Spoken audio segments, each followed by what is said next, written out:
This update is sponsored by Dollar Shave Club. They've got everything you need to stay smooth and smell great. You can get your first month of their top-of-the-line razor with travel-size versions of shave butter, body cleanser, and yes, even the peppermint butt wipes for $5, so you can try it for yourself. To get the starter set, just visit dollarshaveclub.com/theknow.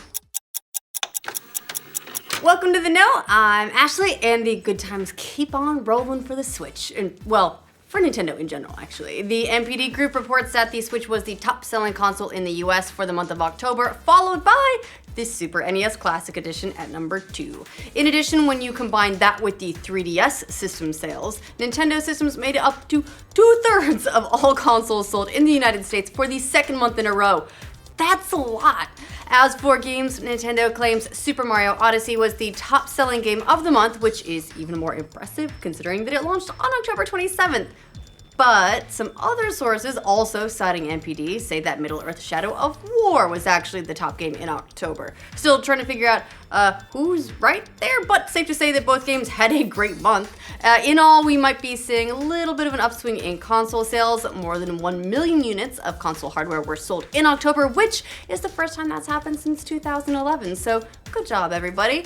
Getting your holiday shopping early or starting to pre-spend your holiday money? Either way, nice. You've probably got your hands all tied up when it comes to Black Friday sales by now. You're already figuring out what you want to get, and we'll be updating our list with the best deals soon, so we'll have another video on that for you, rounding up all the different places with all the good deals for the gaming stuff. But there's one kind of weird one that we didn't want to wait. We wanted to mention that right here. And that's that if you're not really in the market for an Xbox One or an Xbox One X, for some reason you're just really dying to get an Xbox 360, you can pretty much get one for free at GameStop. The company's Black Friday ad leaked today, revealing a deal on the Xbox 360, which will be marked down to $60 on Thursday and Friday of next week. Yes, that means Thanksgiving too. And you'll get $60 back when you do a mail-in rebate. Not email rebate or anything. You gotta mail stuff in physically. That's the catch. The $60 will be in the form of a Visa gift card, so not technically a free console, but at least you wouldn't be in the red if you feel like checking out a bunch of last generation games you might have missed, you know, assuming you remember to mail in that rebate. No one does, that's why they do them. Last week, it was EA acquiring Titanfall developer Respawn. Now we've got another publisher scooping up a developer of their own, and this time, it's THQ Nordic. The Darksiders 3 publisher just made a move to acquire not only the developer of their upcoming open-world kung fu action RPG BIOMUTANT, and yes, all those words sound awesome, but also the IP as well. Now that means Developer Element 101 is now part of the THQ Nordic umbrella, which must mean they really like what they've seen of the game so far, so that's exciting. Of course, THQ Nordic couldn't let this go down without taking a few shots at everyone's favorite punching bag, Electronic Arts. On Twitter, when one fan asked if they were pulling a similar move to EA acquiring Respawn, THQ Nordic replied, "No, we did not shut down a studio before it." They even added EA. Sick burn, guys. Well, honestly, right now, being mean to EA just makes everyone happy, so I can see where they were going with that one.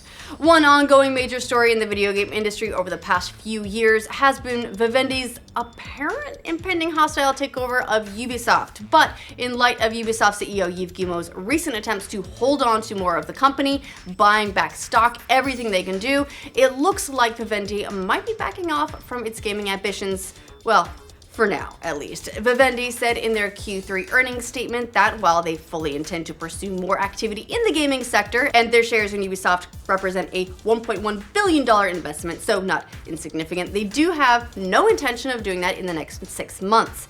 In the press release, they clearly state that they won't be, 1, jumping past the 30% threshold that would require them to make a bid on the company by French law, and 2, won't be pursuing representation on Ubisoft's board of directors.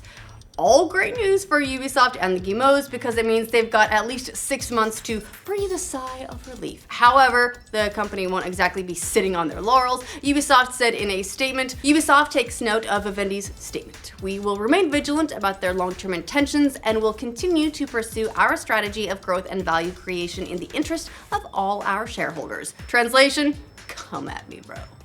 Ubisoft actually opened their Berlin studio back in April, and we finally have a tiny bit of an idea what they'll be working on and who's going to be calling the shots. The company announced this week that starting in 2018, they'll bring in 50 staff to work on their big brands, and up first will be Far Cry. New studio manager Istvan Tanjay said, "We are thrilled to be opening the doors to Ubisoft Berlin and working on the Far Cry series together with other Ubisoft teams. In the first year, we will build a core team of around 50 developers drawing on all areas of expertise. We're currently recruiting for these positions, and the reception so far is overwhelmingly positive from candidates of a very high caliber." The company also said it's looking forward to bringing Far Cry back to its homeland. Can't wait to see what they do with the series next. I'm really looking forward to the next Far Cry. Seems like it's going to be a lot of fun. I mean, hustle sticks. Now, if you feel like your life is missing a shit ton of James Francos, then get ready to be real happy. This is a niche, but I think it could work. Fox is aiming to add Franco to its cinematic X roster as Jamie Madrox, aka Multiple Man. As you can probably deduce from his name, Madrox's superpower is to create multiple duplicates of himself, which makes him a good spy, hell of a fighter, the world's worst person to play tag with. Simon Kinberg is the one spearheading most of the superhero stuff at Fox and is personally negotiating this deal, which would result in a standalone Multiple Man movie starring Franco. The script is currently being written by one of Wonder Woman's writers, Alan Heinberg, so it's pretty clear that Fox is bound and determined to make Multiple Man a reality. And actually, speaking of superhero movies, Netflix just outbid Disney on a movie specifically designed around taking the piss out of them.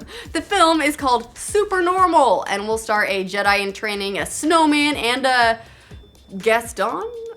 Sure. Daisy Ridley, Josh Gad, and Luke Evans are all attached to this project, which subverts the typical superhero movie. Moana's Aaron and Jordan Kendall wrote the script, developing it with Gad directly, who brought in his A-list friends when pitching, and making Super Normal a very hot property in the process. Netflix, in their giant bag of subscriber money, won the day. Sorry, other studios, but it sounds like they can do a lot of fun things with it. I mean, come on, Luke Evans was the best guest on, and Josh Gad is good in everything. I mean, he was also good in Beauty and the Beast, he was great in Frozen.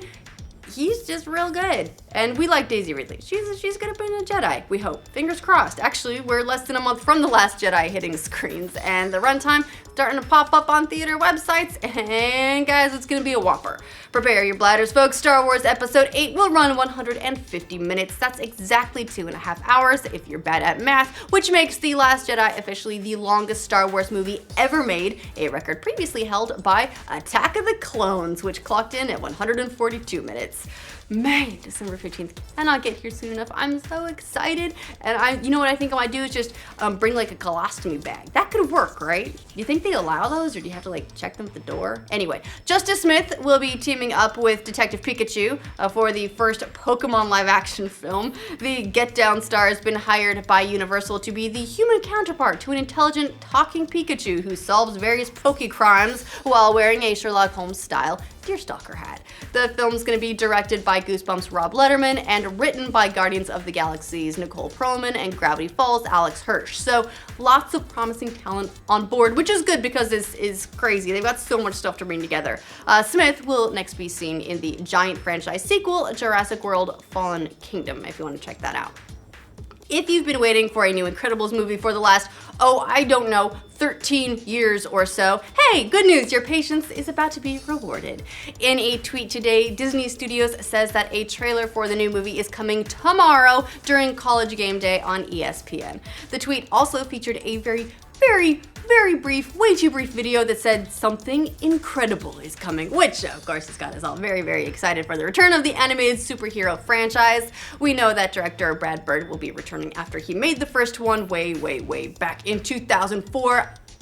Can't believe it's been that long. And of course, the whole crew will be back too. Mr. Incredible, Elastigirl, Violet, Dash, and Jack, along with voice actors Holly Hunter, Craig T. Nelson, and Samuel L. Jackson. The Incredibles is set to hit theaters next summer, June 15th, 2018.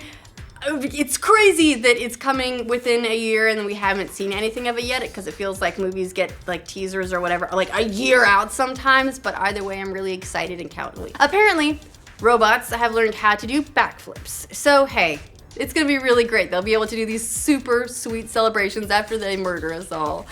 This news comes from the team at Boston Dynamic and their Atlas robot. Now, you might remember seeing videos of that robot doing human-like things like walking around and lifting boxes, putting them on the shelf, and then listening to its boss complain about how it didn't do it right. Oh, and then a dude tries to push the robot over and it keeps its balance, and we all feel bad for the robot. For some reason, mostly because it probably means an impending end of our series of species if they hold a grudge. Well, the Boston Dynamics team has really raised the bar in their latest video, which shows the robot jumping on a series of boxes, and then, for the big finale, doing an actual backflip and sticking the landing, raising his robot hands in victory. It actually really is very impressive. They even show it in slow motion, and we can't compete with that, but we give it a 10 out of 10 and look forward to seeing it in the Olympics very soon, where it will take the gold medal because we don't dare give it anything less. The Tesla Roadster is back, and boy is it fast. At a recent event, real-life Tony Stark Elon Musk unveiled the new second-generation Roadster, which he says will be the fastest production car ever made.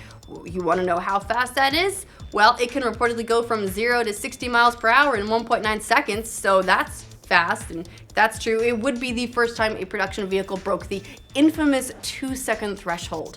Musk added that it can go from 0 to 100 miles per hour in just 4 seconds, which is also really, really fast, and for the most part, unnecessary, but cool. Unnecessarily cool. As for its range, Musk said the electric car's new battery will let it go 620 miles in a single charge, and that's a huge, huge difference, because right now, a lot of the electric cars are like, let's get 200 to 300 mile range. If you can get 300, you're really killing it, mostly 200, but 620, that's a lot. In the presentation, Musk said, the point of doing this is to give a hardcore smackdown to gasoline cars. Done. Oh, and it's also got 4 seats. They can bring the whole family when you get pulled over by the police, assuming they all have the same Tesla and can catch you. No word yet on when it's going to be available. We'll be sure to let you car enthusiasts know.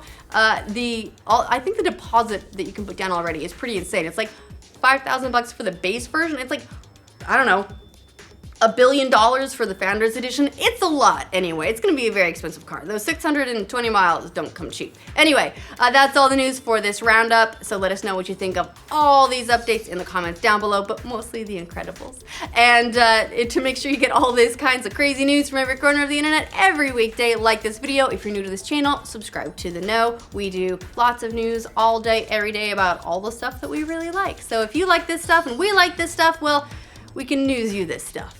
Shout out to Dollar Shave Club for sponsoring this update. Look, we've talked about them a lot before. It's what I use for keeping my legs smooth, but they have a lot more than just razors. They've got stuff for your face, your hair, your skin, your shower, and it's all original product that they deliver to you just like they do their razors. So those annoying trips to the store are a thing of the past. So you don't have to wander up and down the aisles going, will someone please unlock the razors? What does this do? I don't even know.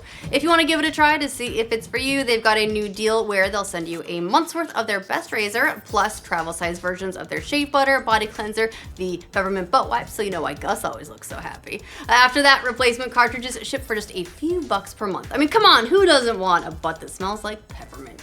If all that starter set stuff sounds good to you, just visit dollarshaveclub.com/theknow to get yours.